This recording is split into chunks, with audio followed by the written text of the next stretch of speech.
सो हाय, इस वीडियो में हम बात करने वाले हैं। आपको इस टाइटल से समझ ही आया गया होगा कि हम क्या बात करने वाले हैं।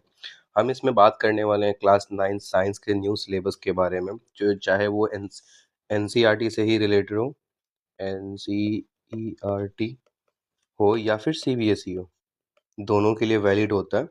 सो दोनों के लिए हम बात करने वाले हैं कि वो न्यू सिलेबस जो स्टार्ट हो रहा है हमारा 2026 से 2027 के लिए, तो उसमें क्या-क्या चीज़ें चेंजेस होने वाली है और क्या-क्या चेंजेस हुई है, उससे रिलेटेड हम इस वीडियो में बात करेंगे।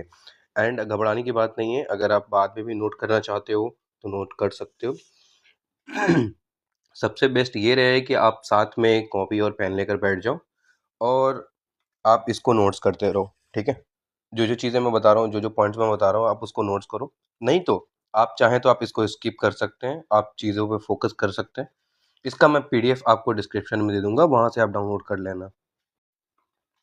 आपका साइंस है तो उसमें से कुछ-कुछ चैप्टर रिड्यूस हुए हैं, कुछ चैप्टर हैं।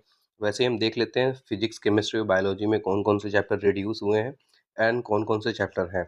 जैसे कि आप यहाँ पे देख पा रहे हैं, सबसे पहला जो चैप्टर है वो सेल है, टिश्यू है, रिप्रोडक्शन, ठीक है?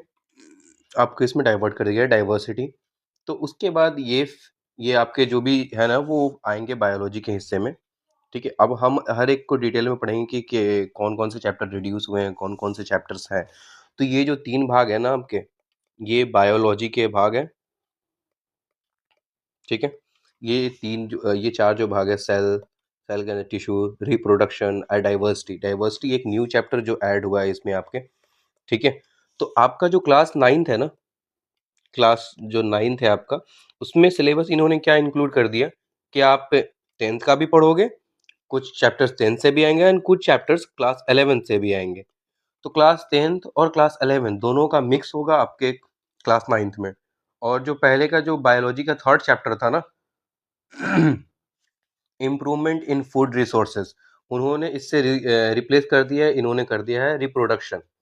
तो रिप्रोडक्शन से इसको रिमूव कर दिया है और उसकी जगह पे क्या डाल दिए हैं, रिप्रोडक्शन एंड डाइवर्सिटी। तो ये 2 चैप्टर को ऐड कर दिया गया है, ठीक है?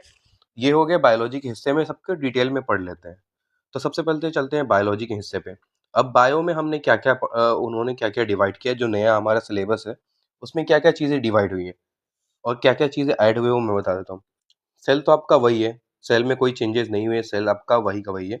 टिश्यूज़ में टिश्यूज़ हुए, रिप्रोडक्शन है, डाइवर्सिटी, ये रिप्रोडक्शन और डाइवर्सिटी क्लास 10th का है, ठीक है? एंड ये डाइवर्सिटी क्लास 11th का है। 11th का है, तो इसमें कुछ-कुछ हिस्से पढ़ने हैं, कुछ-कुछ एडवांस लेवल तक पढ़ने हैं। तो एंज तो बेसिक से लेकर ना इसमें हर एक चीज़ को आपको कवर करना है, लेकिन ऐसा नहीं कि आप पीछे की चीज़ों को छोड़ दो या फिर आपने जो पढ़ा है उसको छोड़ दो। उन्होंने चैप्टर ऐड किया है, ऐसा उन्होंने नहीं बोला कि आपको, जैसे कि आप बेसिक पढ़ रहे हो, साइंस में सपोज़ करते हैं कि आप केमिस्ट्री के अंदर बेसिक्स पढ़ रहे हो, आप जान रहे हो कि मैटर क्या होता है, ठीक है? तो ऐसा उन्होंने नहीं बोला कि आप मैटर पढ़ना ही छोड़ दो या फिर हम मैटर ऐड ही नहीं करेंगे। मैटर को ऐड करे हैं, ऐड किया है उन्होंने, लेकिन कुछ अलग तरीके से उन्होंने रिप्रेज़ेंट किया है उसको, वो भी हम देखते हैं। तो बायोलॉजी के अंदर ये 4 चैप्टर्स आपके होंगे। सबसे पहला क्या हो गया? सेल, दूसरा टिश्यू, तीसरा रिप्रोडक्शन एंड चौथा डाइवर्सिटी। तो ये आपका पूरा एक बायोलॉजी का हो गया। ठीक, घबराइए नहीं, हम आपको इसका जो मैंने इस पीडीएफ को बनाया है ना, तो मैं इसके डिस्क्रिप्शन बॉक्स में आप दे दूँगा, वहाँ से डाउनलोड कर लीजिएगा। या फिर आप व्हाट्सएप चैनल को जाकर फॉलो कर लीजिए, वहाँ पे भी आपको इसका पीडीएफ का लिंक मिल जाएगा। आप वहाँ से भी डाउनलोड कर सकते हैं, ठीक है? अब आते हैं दूसरा हिस्सा पे। दूसरा हिस्सा क्या है हमारा? दूसरे हिस्से पे हम केमिस्ट्री के बारे में देखते हैं कि केमिस्ट्री में क्या-क्या चीज़ें चेंज हुई हैं, केमिस्ट्री में कौन-कौन से चैप्टर्स ऐड हुए हैं, वो देख लेते हैं, ठीक? तो केमिस्ट्री में बेसिकली है ना आपका exploring mixture and their separation. जो हमने शुरू में चैप्टर 1 पढ़ा था ना, कि जो हमारा चैप्टर 1 क्या था? Matter in our surrounding. इस चीज़ से उन्होंने रिप्लेस कर दिया है।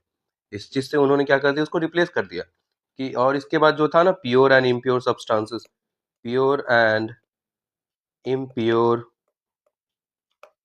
सब्सटेंसेस, तो इससे उन्होंने रिप्लेस कर दिया है, ठीक है? और दूसरा चैप्टर उन्होंने क्या डाल दिया? स्ट्रक्चर ऑफ एटम डाल दिया। तीसरा क्या डाल दिया? एटम्स एटम्स एंड मॉलिक्यूल्स को डाल दिया, ठीक है? सबसे पहला उन्होंने क्या डाला? Exploring mixture and their separation को उन्होंने ऐड कर दिया कि मिक्सचर क्या होता है। और एक चीज़ आप ध्यान रखिएगा, आपको जितने भी चैप्टर डिवाइड हो रहे हैं ना, लेकिन उसमें आप इन चीज़ों को ज़रूर फ़ोकस कीजिए। जैसे कि आपको सेपरेशन पढ़ना है, तो सेपरेशन क्यों होता है? आपको मिक्सर पढ़ना है ना, तो मिक्सर जब पढ़ना है, जैसे मिक्सर कितने तरीके का होता है, ठीक? मिक्सचर कौन-कौन से होते हैं, तो ये आपको पढ़ना ही पढ़ना पड़ेगा। आगे हम बात बताऊँगा आपको कि बताएँगे आपको कि कौन-कौन से चैप्टर डिवाइड हुए हैं, ठीक है? अभी तो ज़िक्र कर ही रहे हैं, उसी चीज़ के बारे में जान रहे हैं, लेकिन हमको बेसिक हमको पढ़ना है। अगर आपको आगे की प्रैक्टिस भी करनी है, तो आपको बेसिक जानना ही होगा कि मिक्सर क्या होता है, मिक्सर किन-किन चीज़ों से बनता है, मिक्सर कौन-कौन से कंपोनेंट से बनते हैं, ठीक है? तो ये सभी चीज़ें आपको ध्यान रखना ही रखना है। और चौथा चैप्टर जो इन्होंने ऐड किया है ना, वो मैं आपको बता देता हूँ। पहले इसको क्लीन करे जाके थोड़ा फ्रेश होए यहाँ पे, ठीक। कुछ ज़्यादा ही मेरा इरेज़र काम नहीं कर रहा है आजकल।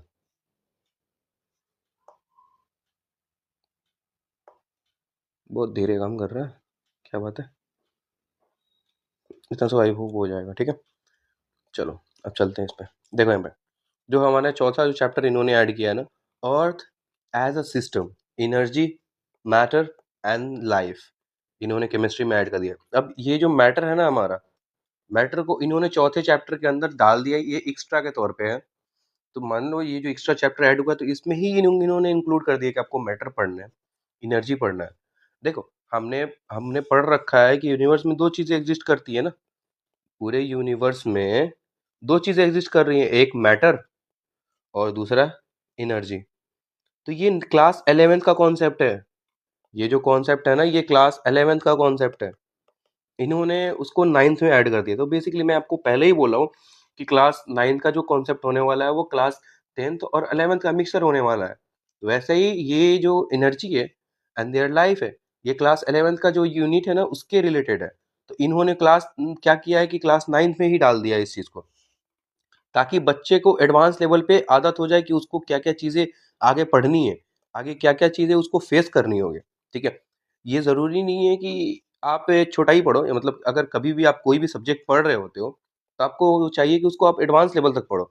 यानी कि जब हम मैटर पढ़ते हैं, तो मैटर क्या होता है, ये तो हम जानते हैं ना, लेकिन जो मैटर बन रहा है उससे पहले किन-किन चीज़ों से बनता है, और अगर मैटर इंटरैक्ट कर रहा है दूसरी चीज़ों से, वो किस-किस वजह से इंटरैक्ट कर रहा है, वो सभी चीज़ें आपको जाननी होगी, ठीक है?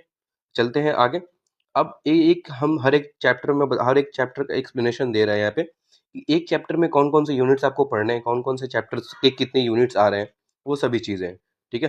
तो सबसे पहला जो चैप्टर था हमारा, वो क्या, exploring mixture and their separation. इसमें कौन-कौन से चैप्टर आ रहे हैं, ये केमिस्ट्री का भाग है।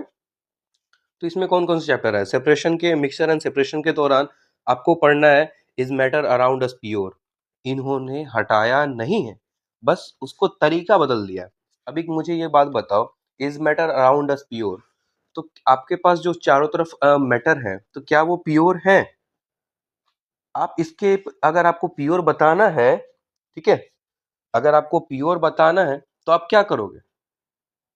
ठीक है? आपको मैटर के बारे में पढ़ोगे, पता होना चाहिए ना, पहले आप मैटर होता क्या है? उसके बाद फिर पढ़ोगे प्योर और इम्प्योर क्या होता है, तभी ना आप दूसरे पे जा पाओगे कि मैटर किन किन चीजों से अट्रैक्ट करता है, मैटर के कितने टाइप्स होते हैं भाई, तभी वही आप इस चीज को एक्सप्लोर कर पाओगे कि मैटर के कितने टाइप्स है, मैटर क्या है, मैटर क्यों इंटरेक्ट कर रहे हैं। बगैर आप बेसिक जाने आप डायरेक्टली नहीं चले जाओगे भाई, ठीक है? आपको जानना पड़ेगा बेसिक्स के बारे में।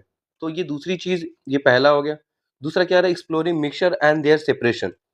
अगर और इसके साथ टेक्निक्स भी है, यानी कि आपको प्रैक्टिकल भी बहुत ज़्यादा मिलने वाला है इस बुक के अंदर, ठीक है? जो नया बुक आ रहा है, कोलिगेशंस वगैरह है, ग्राफ ऑफ सॉल्युबिलिटी है, चेंजेस इन सॉल्युबिलिटी, टेम्परेचर। ये जो सॉल्युबिलिटी चैप्टर है ना, ये क्लास 11th का चैप्टर है, लेकिन इन्होंने टेम्परेचर डाला है। जो टेम्परेचर क्लास 9th में भी हम लोग पढ़े हुए थे, छोटे हिस्से पे पढ़े हुए थे कि टेम्परेचर का एसआई यूनिट वगैरह पढ़ रहे हैं, टेम्परेचर क्यों चेंजेस हो रहा है उसके बारे में पढ़ रहे हैं, बॉइलिंग पॉइंट और मेल्टिंग पॉइंट के बारे में पढ़ रहे हैं। तो बॉइलिंग पॉइंट क्या होता है, मेल्टिंग पॉइंट क्या होता है, जानोगे तभी तो इसके बारे में जान पाओगे कि सॉल्युबिलिटी क्यों हो रहा है। ये सभी चीज़ें अगर आपको बेसिक ही जानना है, बेसिक ही नहीं पढ़ पाओगे तो एडवांस क्या पढ़ोगे, ठीक है? तो ये सब चीज़ें हैं, आपको एक चैप्टर के अंदर मिल सब फर्स्ट चैप्टर, केमिस्ट्री का फर्स्ट चैप्टर जो होगा आपको उसके अंदर मिलेगा, exploring mixture and their separation, ठीक है? तो टेंशन लेने वाली बात नहीं है, हम धीरे-धीरे कवर करेंगे। तो दूसरा जो चैप्टर है हमारा, वो है हमारा atomic structure of an atom. Structure of an atom के अंदर क्या-क्या चीज़ें आप कवर करेंगे, वो मैं आपको बता देता हूँ। स्ट्रक्चर ऑफ एटम के भाई देखो, एटम तो पढ़ोगे ही ना, ठीक है? एटम जानोगे तो पहले कि एटम होता क्या है, तो हर एक बेसिक हर एक चीज से जुड़ा हुआ है। तो एटम एटम में क्या पढ़ोगे, आपको स्ट्रक्चर ऑफ एटम पढ़ोगे, केमिकल सिंबल्स पढ़ोगे। हाँ, ये चीज आपका 10th का हिस्सा है। जो एलिमेंट का IUPAC किसी की नेम जो है वो इन्होंने ऐड कर दिया, क्लास 10th का है, ठीक है? और क्लास 11th में भी इस चीज को पढ़ना था, क्लास 9th में भी है बट उतना नहीं था, लेकिन इन्होंने कर दिया कि आपको पहला 18 एलिमेंट्स तक आपको IUPAC नेम और उनके एलिमेंट का आपको पता होना चाहिए। तीसरा इन्होंने क्या किया, uses of atomic mass unit, उनके यूनिट क्या यूजेस कहाँ कहाँ होते हैं, क्या क्या यूज होती है टू मेजर एटॉमिक मासेस, उनके एटॉम। अभी ये देखिए, जैसे हमको अगर यहाँ पे दे दिया इन्होंने मास, तो अगर हमको मास से पता नहीं होगा मास होता क्या है, तो तुम क्या है का मेजर कर पाओगे, मेजर करोगे? ये यहाँ पे एटॉमिक दे दिया, अभी तो हम पढ़ रहे थे एटम, एटम पढ़ रहे थे ना, तो ये एटॉमिक कैसे हो गया, एटॉमिक क्यों हुआ? तो ये तुम अगर जानोगे नहीं तब तो ये तुमको क्या पता चलेगा। देखो, नॉलेज लिमिटेड होता है, अगर एनसीईआरटी के बुक में देखोगे तो लिमिटेड आपको नॉलेज मिलेगा, लेकिन आपको एडवांस खुद से गेन करना पड़ेगा, ठीक है? आपको एक्स्ट्रा बुक्स पढ़ने पड़ेंगे। हाँ, ऐसा नहीं है कि इन्होंने बोल दी कि आपके पास जो बुक्स है वो खत्म है, वो नहीं चलेगी। नहीं, ऐसा नहीं है, आपके पास जो बुक्स है, चाहे वो एस चांद हो, ठीक है, या फिर RS अग्रवाल हो, मैथ्स हो या साइंस के रिलेटेड मैं बोल रहा हूँ। अगर आप अब आप न्यू एनसीईआरटी पढ़ रहे हैं, NCERT पढ़ रहे हैं, तो आप ये इससे बनाइए, कोई दिक्कत नहीं है, लेकिन आप इससे प्रैक्टिस कीजिए। बात समझ में आ रही है? आप इससे प्रैक्टिस करें ताकि आपको पता चले कि आपको किन-किन चीज़ों से आपको पढ़ना पड़ रहा है, आपको क्या-क्या चीज़ें हैं उसमें, ठीक? ताकि आपका प्रैक्टिस मेंटेन रहे। प्रैक्टिस करिएगा तभी आपका क्वेश्चंस मजबूत होगा, ठीक है? आपके जो डाउट्स हैं वो क्लियर होंगे। अब आपने आते हैं तीसरे चैप्टर की तरफ, एटम्स एंड मॉलिक्यूल्स। अब एटम्स एंड मॉलिक्यूल्स में क्या-क्या चीज़ें पढ़नी है वो जानेंगे। देखो, एटम्स क्या होगा, मॉलिक्यूल्स क्या होगा, मैंने बेसिक पहले पहले ज़िक्र करके बता दिए। फॉर्मेशन क्या-क्या होते हैं, ठीक है? फॉर्मेशन ऑफ आयनिक कंपाउंड क्या होता है? अब देखो, आयन के बारे में जानोगे ही नहीं तो आयनिक कैसे पढ़ोगे? यहाँ देखो, कोवैलेंट कंपाउंड। अब ये कोवैलेंट क्या बनता है? जब हमने मिक्सचर के ऑर्गेनिक कंपाउंड के अंदर पढ़ते हैं ना कि सॉरी, कंपाउंड के अंदर दो भागों में बांटते हैं, ऑर्गेनिक और इनऑर्गेनिक। इनऑर्गेनिक के दो टाइप्स होते हैं, जिसको हम लोग कोवैलेंट कंपाउंड या फिर मॉलिक्यूलर कंपाउंड कहते हैं। जैसे कंपाउंड के दो भाई जो होंगे ना, तो हमने पढ़ा था ऑर्गेनिक कंपाउंड और इनऑर्गेनिक कंपाउंड, ठीक है? तो ये जो इनऑर्गेनिक कंपाउंड है ना, इसी के अंदर ये आता है मॉलिक्यूलर कोवैलेंट कंपाउंड। तो इसको हम लोग बोलते हैं मॉलिक्यूलर कंपाउंड भी बोलते हैं, मॉलिक्यूलर कंपाउंड। इसको हम लोग मॉलिक्यूलर कंपाउंड भी बोलते हैं। अब इनके प्रॉपर्टीज भी आपको पढ़ना होगा, इलेक्ट्रो डॉट स्ट्रक्चर भी पढ़ना होगा, यानी कि ये वाला, सॉरी, वो इलेक्ट्रॉनिक कॉन्फ़िगरेशंस वगैरह है ना, वो आपको वो पढ़ना होगा, मॉलिक एटम्स एंड मॉलिक्यूल्स वगैरह भी पढ़ना होगा, ठीक है? चलते हैं, अब हमारा जो फिजिक्स हमने क्या क्या कवर कर लिया, मैं आपको रिपीट कर देता हूँ। हमने बायो देख लिया, हमने केमिस्ट्री देख लिया, अब देखते हैं हम फिजिक्स, ठीक है? फिजिक्स के बारे में हम देख लेते हैं कि फिजिक्स में कौन कौन से चैप्टर है। देखो भाई, फिजिक्स में क्या हो गया, मोशन ऐड हो गया, force and laws of motion add हो गया, ठीक है? Work, energy and simple machines, ये जो न्यू है भाई, ये क्लास 11th का है। ये क्या है, क्लास 11th का इन्होंने चैप्टर ऐड कर दिया, ठीक है? साउंड में है तो आपको कोई दिक्कत नहीं है, लेकिन सिंपल मशीन्स जो है ये क्लास 11th का है।